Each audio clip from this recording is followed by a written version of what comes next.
First of all, let's start out with what an annotated bibliography is.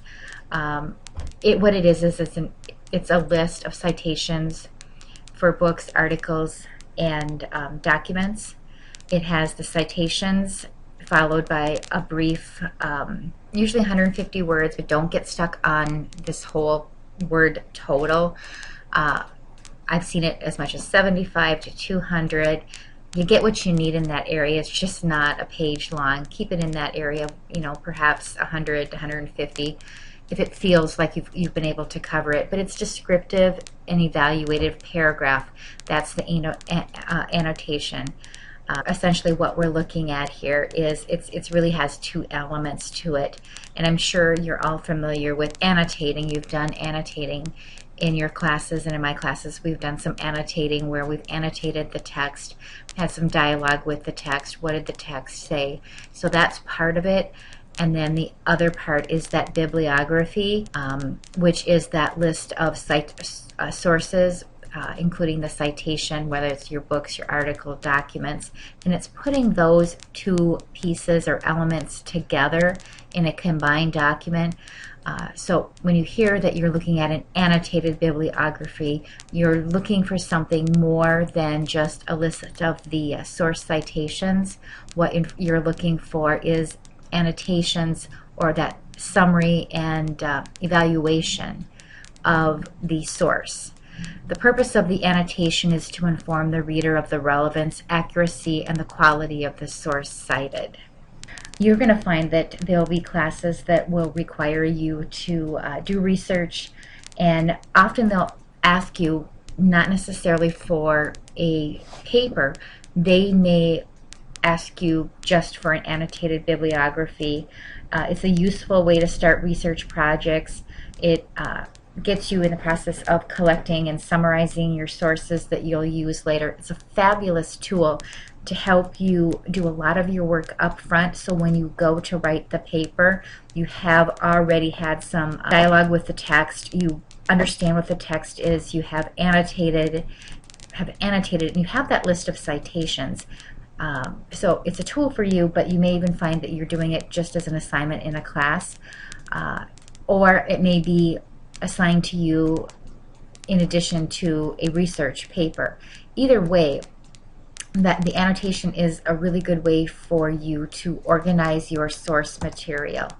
I wanted to point out that there is in fact a difference between annotations and abstracts, because when you take a look at them, they look a lot like an abstract. And for those of you that are writing APA, you've seen the abstracts. You're writing abstracts with your research papers, but all of you have done some sort of research already, and we've talked about it, or you've viewed it in the library orientation.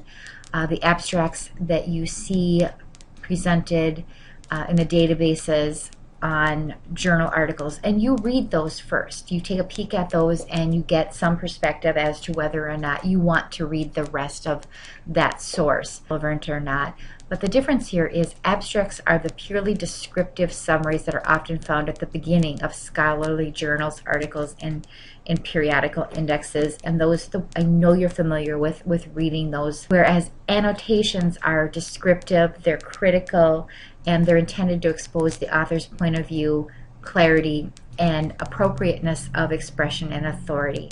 You really want to have that annotation leave you with a feeling of whether or not it's a credible source, what perspective that author is taking, and what your thoughts are on it, and how it may integrate into your research. Always keep in mind that different instructors may have different perspectives on writing annotated bibliographies, and so you can always, I think it's always a good idea to ask for what their expectations are.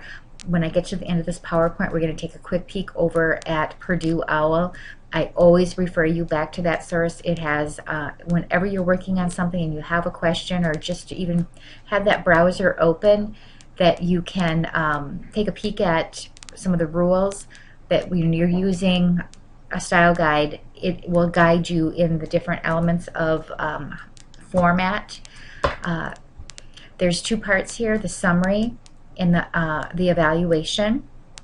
There are different types of annotations, and that's where you really need to get the specifics from your particular faculty or instructor, professor, what exactly they're looking for. If you go to Purdue Owl will show you a few different types of annotated bibs, and so make sure you always find out specifically what elements they're looking for. Are they just looking for the summary? Do they want an evaluation? Because there are different ways that you can approach this.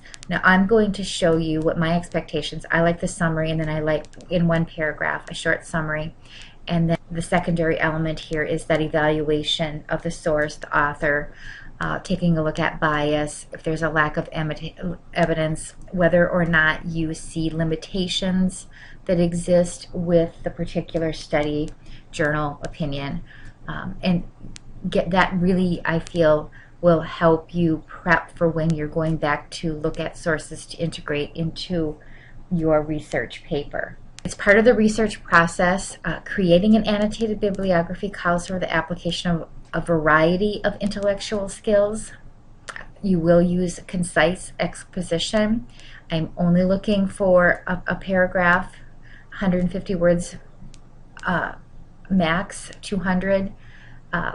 In that range. I'm not looking for you to give a whole recital or sort of that book report form of what your source is. You have to be very clear, very concise, pick your words, and you need to have a succinct analysis and then informed library research. With an informed library research, you really have to remain focused, or you are so going to get lost in the sea of all of the material that's out there. And often what happens is you can easily get drawn in many different directions. First, you're going to locate and record citations. And for the research assignments that you have, you already have a focus. You should have a working thesis statement at this point, which will guide you in a direction. Try to stay going in that particular direction, or you're going to find that not only are you going to want to, but find that information that is relevant to your topic. Briefly examine and review the actual items, taking a look to see, whether or not this looks as something that you may use. This is probably going to help you as well shape some of that argument, but make sure that you're not creating something new and pulling you in a whole new direction. Choose those works that provide a variety of perspectives. You're going to take a side. You're going to find something that's arguable, and you will find it may be two sides, it may be multiple perspectives, and you want to be able to address those different perspectives. And I always tell students, you may come into a research project and think that and believe one way and feel that you're going to adamantly take a particular side to the argument, and then once you start doing the research, find that you have changed your mind. And that's not uncommon to find that once you get some more of the facts, that you're finding that you will in fact flip sides, or maybe you're just not as solid on that one particular side. And so come into it with an open mind. In addition, you're going to cite the book, article, and document using the appropriate style. The appropriate style you're going to use is depending on what in humanities. You're probably going to be asked to use APA or MLA. If you're in the sciences, law enforcement, healthcare, psychology, APA style that you're writing to, be consistent, but you're going to need that to cite those sources. And then you're going to write a concise annotation that summarizes the central theme and scope of the book or article. This is going to take a little practice at first. Include one or more sentences. Just kind of use this as a guideline that evaluate the authority or background of the author. And this may take you into a little bit more research. Who is this person? Why am I even looking at something that they've written? Are they an authority on it? What value are they bringing? We don't take them without some merit on who they are. And then comment on the intended audience. Who are they writing to? Is it a scientific audience?